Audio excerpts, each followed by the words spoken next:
Salut et bienvenue dans cette vidéo. On va parler aujourd'hui de leadership et j'aimerais te partager dans cette vidéo une conférence que j'ai donnée pour une entreprise. Je suis passionné de cinéma et c'est pour ça que je m'inspire beaucoup de films et notamment du film Un monde meilleur. Je ne sais pas si tu connais. Je vais te raconter, c'est l'histoire d'un garçon de 11 ans, Trevor, qui vit avec sa mère, qui lutte contre l'alcoolisme et d'autres problèmes de la vie en général. Et un jour, Trevor, il est inspiré par le devoir de son professeur et il décide à ce moment-là de lancer une idée assez révolutionnaire. Au lieu de rendre une faveur à quelqu'un, il propose de la transmettre en aidant 3 nouvelles personnes, qui à leur tour vont devoir aider 3 nouvelles personnes. C'est ainsi qu'il va créer une espèce de chaîne de bienveillance. Et malgré son jeune âge, Trevor il met son idée en pratique avec des actes de générosité qui ont des répercussions assez inattendues, touchant bien au-delà de son entourage, de sa ville et de son village. Parallèlement, il aide également sa mère et son professeur qui souffrent de blessures émotionnelles. Le film il explore précisément des thèmes comme l'empathie, comme le pardon, comme la capacité de chacun à changer le monde, même à petite échelle, mais on va découvrir une fin tragique qui nous rappelle également les défis et le courage nécessaires pour faire face à un monde qui malheureusement est bien souvent brutal. Ce film, pour moi, c'est une belle leçon sur le pouvoir de l'action individuelle pour créer un sorte de changement collectif. Donc, on va résumer le leadership en 10 points. Le premier point, c'est la lumière qui sommeille en nous. Alors, je vais partager encore un poème que j'ai eu dans un film, Coach Carter. Notre peur la plus profonde n'est pas d'être incapable, d'être inadéquate ou d'être inapte. Notre peur la plus profonde, c'est en fait d'avoir un pouvoir qui est extrêmement puissant. C'est notre propre lumière et non notre noirceur qui nous effraie le plus. Nous déprécier, en fait, ça sert à rien. On a tendance à le faire, malheureusement. Et puis, se faire plus petit qu'on est, juste en espérant rassurer les gens qui nous entourent, n'est pas une attitude très éclairée. On est tous conçus pour briller comme des enfants. Cette lumière, elle n'est pas nécessairement dans quelques-uns, elle est vraiment en chacun de nous. Et si nous laissons notre lumière briller, devine quoi? On laisse les autres faire pareil. Lorsque nous nous libérons de notre peur, alors notre présence seule suffit à libérer les autres. Alors aujourd'hui, parlons de leadership, pas celui des titres et des hiérarchies, mais celui qui part de l'intérieur, qui part du cœur. Et pour ça, j'aime bien m'appuyer sur un des livres les plus vendus au monde, la Bible. Le premier point, le leadership, c'est oser croire. Et pour ça, j'ai pris l'exemple de Moïse. Dans l'Exode, par exemple, Moïse dit à Dieu, mais qui suis-je moi pour libérer Israël? Et Dieu lui répond, mais détends du string, détends-toi, tranquillement, je serai toujours avec toi. C'est pour ça que pour moi, le leadership commence par la foi. Croire en une sorte de vision, même quand tout autour semble totalement impossible. Moïse, il a osé franchir la mer Rouge parce qu'il croyait. C'est pas parce qu'il avait un diplôme en ingénierie hydraulique. C'est vraiment par la foi qu'il a réussi à faire ce qu'il a fait. Deuxième point, c'est de voir grand. L'exemple de Jésus. Jésus, il a choisi 12 disciples, pas 100, pas une armée, juste 12 personnes imparfaites, mais avec un potentiel immense. Et ces 12, ils ont réussi à changer littéralement le monde. D'ailleurs, Napoléon Hill dit un truc très intéressant qu'il a pompé dans la Bible. Il dit « Tout ce que l'esprit de l'homme peut concevoir et arriver à croire, il peut le réaliser ». La leçon à tirer de ce point-là, c'est que si tu vois petit, tu resteras petit. Imagine grand, mais surtout commence là où tu es aujourd'hui.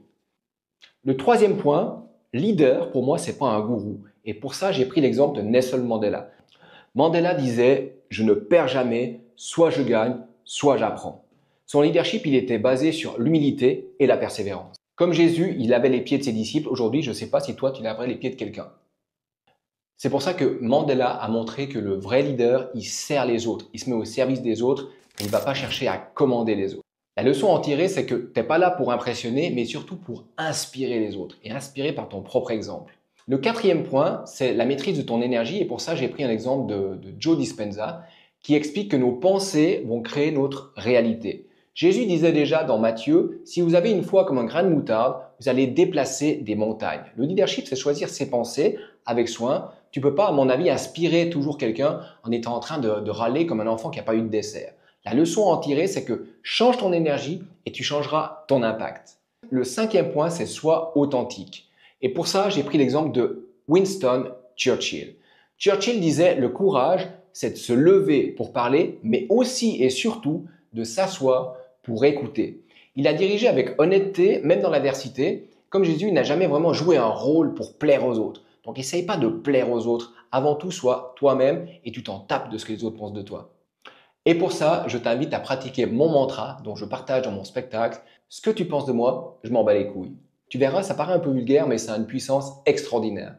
Et la leçon à tirer de ce cinquième point, c'est que les gens suivent des leaders véritables, pas des copies qui répètent comme des perroquets ce qu'ils ont simplement lu dans un livre. Le sixième point, t'es prêt? Donc fais face aux critiques et pour ça j'ai pris l'exemple de Néhémie. Dans Néhémie, quand ses ennemis se moquent de lui, il répond par l'action, pas par des mots inutiles. Résultat, il reconstruit totalement les murs de Jérusalem. Donc les critiques sont pour moi des panneaux qui indiquent que tu avances, que tu es sur la bonne voie. Alors la prochaine fois qu'on te critique, je t'invite à les remercier tes haters ou alors tu les invites dans ton fan club. La leçon à en tirer, c'est qu'un leader, il avance même sous les projectiles. Et quand ton entourage est en train de te dire que tu es fou, c'est souvent un signe que tu es sur la bonne voie. Le septième point, c'est que le risque, c'est le prix de la foi. La foi, ça s'appelle R-I-S-Q-U-E. L'apôtre Pierre l'a prouvé en marchant sur l'eau. Le problème, c'est que dès qu'il a commencé à douter, il a coulé. Parce que la foi sans action, c'est comme regarder des tutos de musculation tout en mangeant des chips, c'est absolument inutile. La leçon à en tirer, c'est de agir même si tu as peur. Le huitième point, c'est développer les autres. Et pour ça, j'ai pris l'exemple de Martin Luther King. King disait, la vraie mesure d'un homme, c'est comment il se tient dans les moments difficiles. Il croyait vraiment à la capacité de chacun à incarner le changement. Jésus aussi a dit d'ailleurs, vous êtes la lumière de ce monde.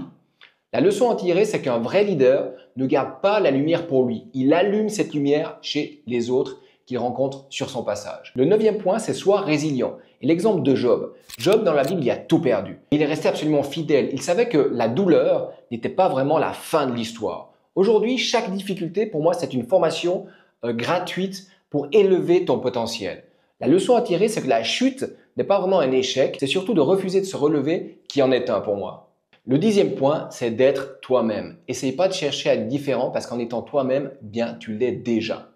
Et pour ça, j'aimerais juste te partager que les grands leaders de ce monde, est-ce que tu crois qu'ils avaient un mode d'emploi? Ben non, ils ont simplement avancé avec leurs erreurs, avec leurs faiblesses, mais surtout avec leur foi. La leçon à tirer, c'est que ton potentiel, il est déjà en toi. La question, c'est qu'est-ce que tu en fais avec aujourd'hui? Est-ce que tu en fais quelque chose ou est-ce que tu n'en fais rien? C'est pour ça qu'il faut que tu bouges ton énergie. La foi sans les actes, c'est absolument mort. Comme Jésus également l'a dit dans la Bible, la foi sans les œuvres est absolument inutile. Alors arrête de méditer, arrête de regarder Netflix en mangeant du popcorn, ça suffit pas. Tu veux changer le monde, lève-toi, fais un pas et bouge ton énergie, sois en mouvement. Les leaders ne naissent pas leaders, ils se révèlent par leurs actes. Alors t'es prêt? Parce que moi, je crois en toi. Pour terminer, je suis pas vraiment un expert, je suis pas un médecin, je suis pas une star. Je suis juste quelqu'un qui a essayé quelque chose dans sa vie, ça a marché pour moi. Alors je le partage parce que partager, c'est ce qui nous fait du bien. C'est une manière de contribuer quelque part au monde. Je n'ai pas beaucoup de diplômes dans la vie, je suis pas un génie, hein, mais j'ai appris que la vraie clé, c'est d'expérimenter, de faire un pas après l'autre. Et c'est exactement ce qui est enseigné dans un livre que j'ai lu, Votre désir et votre ordre. Ces principes, s'ils sont appliqués, ils peuvent littéralement changer ta vie et j'aimerais partager ça avec toi aujourd'hui. Premièrement, ton désir, c'est ton ordre.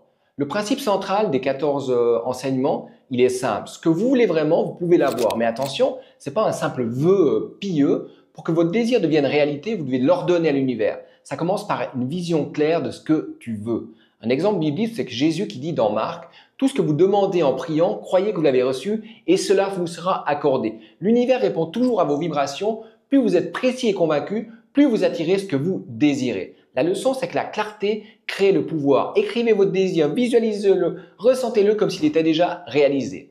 Qui es-tu? Ça, c'est quelque chose que j'ai appris en Inde.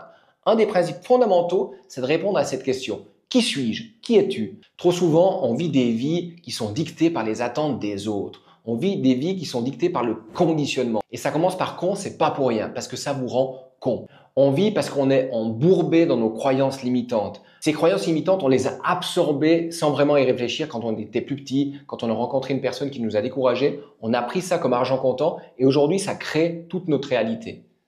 Encore un exemple que j'ai pompé dans la Bible, c'est dans Jean. Jésus dit, vous connaîtrez la vérité et la vérité vous rendra libre. La vérité, c'est d'abord celle de votre propre identité. Vous n'êtes pas vos échecs, vous n'êtes pas vos succès passés, vous êtes ce que vous décidez d'être aujourd'hui.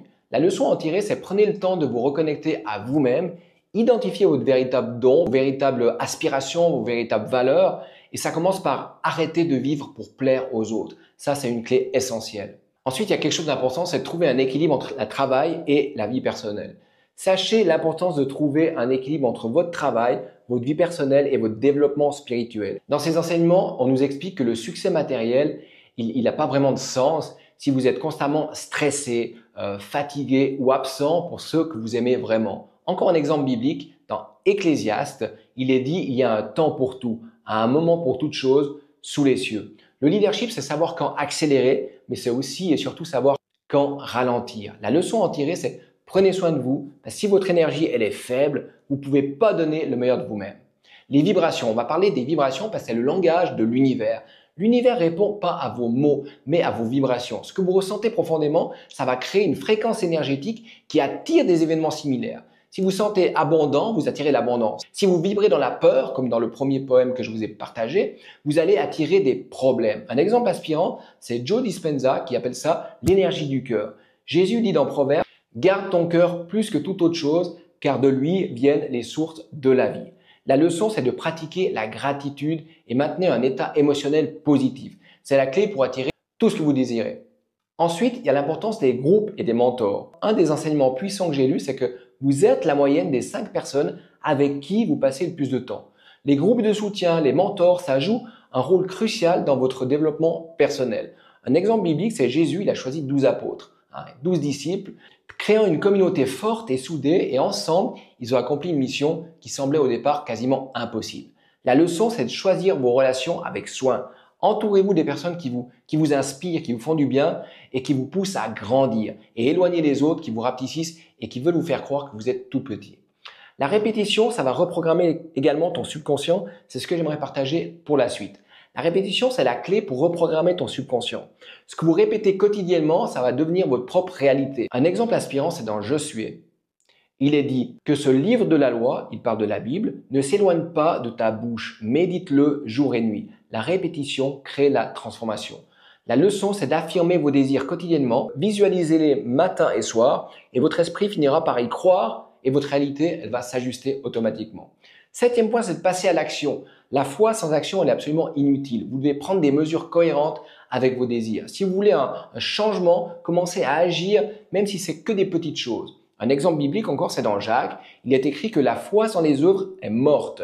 Vous devez prouver par vos actes que vous êtes sérieux et au sujet de vos désirs. La leçon, c'est de bouger, de ne pas rester figé dans l'attente que les choses tombent du ciel. Protégez votre esprit des influences négatives comme les médias, les commérages ou les personnes toxiques. Encore un exemple inspirant, dans Philippiens, Paul écrit que tout ce qui est vrai, honorable, juste, pur, aimable et digne de louange soit l'objet de vos pensées. Donc éteignez tout ce qui vous abaisse. Si c'est les réseaux sociaux, éteignez-les et allumez ce qui vous élève.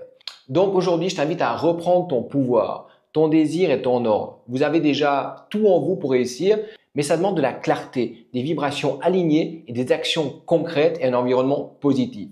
Souvenez-vous, le leadership, c'est oser briller, alors reconnectez-vous à votre lumière intérieure. On est toujours de toute façon l'élève de quelqu'un, mais on est aussi l'enseignant de quelqu'un. Et on peut toujours enseigner ce qu'on a réussi à faire. On ne peut pas enseigner avec du blabla, ce qu'on n'a pas réussi à atteindre soi-même. Le but ici, c'est pas de répéter comme un perroquet le discours d'un autre qui a réussi. Le but, c'est d'expliquer à quelqu'un comment on a fait ce qu'on a fait aujourd'hui, notre réussite, et après, on fait le pas suivant. C'est extrêmement simple de parler de ce qu'on a vécu parce qu'on l'a vécu. C'est un peu plus compliqué d'étudier un PowerPoint, un livre et de répéter ce que les autres ont dit par cœur. Quand on parle de ce qu'on a fait de nous-mêmes, de ce qu'on a expérimenté, la formation, elle vient du cœur et elle résonnera beaucoup plus authentique chez les gens qui vous écoutent. Et là, je vais terminer par la conclusion de mon spectacle. Je t'invite à te reconnecter à ce petit garçon, à cette petite fille, à cette lumière qui brille à l'intérieur de toi. Ne te dis pas, ou alors ne laisse pas dire cette petite voix dans ta tête, « Bon, ma lumière, elle est trop petite, elle est trop vacillante, toutes les autres lumières sont plus belles. » Non. Si ta petite voix dans ta tête te dit « Tu n'es pas capable, tu n'es pas à la hauteur, les autres sont mieux », dis-lui « Mais ferme ta gueule, c'est pas ça que je suis. Je suis génial, je suis capable. » Et quand tu vas oser laisser briller ta lumière, les gens du monde entier viendront te voir brûler. Mes projets pour 2025, c'est continuer à changer la vie des gens via mon programme en essence, ainsi que sur la scène, je suis également comédien, et à l'écran, vu qu'en 2025, on prévoit de tourner mon premier film avec mon personnage J-Bus, avec qui je vais également continuer à produire des vidéos. Et sur les planches, il y aura également mon premier one-man show dans lequel je partage un petit peu ce que je partage avec toi dans cette vidéo aujourd'hui. C'est d'oser briller. Allez, à bientôt. Ciao.